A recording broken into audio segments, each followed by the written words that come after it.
Hello and welcome to Seal Spokane's Intro to Ignatian Spirituality series. My name is Mike Tadone and I'm a Jesuit in formation working at St. Aloysius Gonzaga Parish. Today we're going to be considering Jesuit Father Pedro Arrupe's reflection, often called Fall in Love. Nothing is more practical than finding God, than falling in love in a quite absolute final way. What you are in love with, what seizes your imagination, will affect everything. It will decide what will get you out of bed in the morning, what you do with your evenings, how you spend your weekends, what you read, whom you know, what breaks your heart, and what amazes you with joy and gratitude. Fall in love, stay in love, and it will decide everything.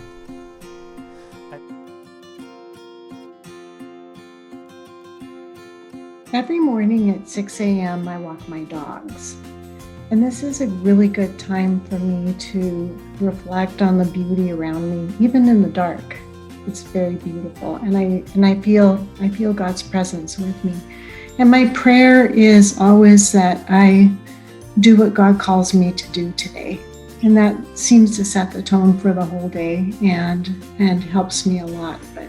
But knowing that I'm going to have that quiet time in prayer by myself is what gets me up in the morning. When I was a student at Gonzaga in undergrad, Father Jim Meehan, a great Jesuit friend, recommended that even before I opened up my eyes, I picture God standing next to my bed, gently waking me up, saying, "Good morning, I love you." So I've been doing that.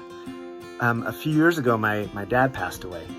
And since then, I pictured my dad with God, waking me up every morning, and my dad kind of rubs my back and says, "Good morning, Eric, I love you." And then he says the words that the Father spoke to Jesus, "You are my beloved Son, in whom I am well pleased." So in my imagination, in my prayer, I literally picture the love of God and the love of my own dad waking me up every morning, and that gives me the strength to get out of bed. My 4-year-old daughter is who gets me out of bed every morning, literally.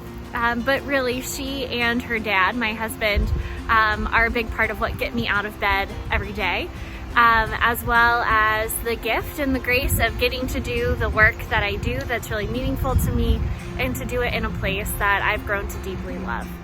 Arrupe's reflections invite us to consider what and who we are in love with. These relationships with people, work, ideas are where we can find God and our vocation, our calling in life. Once we realize this, we can better infuse all aspects of our lives with prayer, inviting God to enter even into those difficult moments for the greater glory of God. Ignatian Spirituality and the spiritual exercises begin with an invitation to more deeply fall in love with God, who first loved us. Think about that phrase for a moment, falling in love. It's not something we have control over, it's an invitation to trust. It's not always easy to accept that invitation, and isn't always filled with feelings of happiness, but it does bring the purpose and consolation that comes with knowing we're offering God the use of our gifts, talents, and relationships. We work with and through the Holy Spirit so that God's kingdom may be present in our midst. Thanks for watching. Keep a lookout for our next episode in our Ignatian Spirituality series, which will be on Jesuit saints and Ignatius's idea of the heavenly court. Peace be with you, and God bless.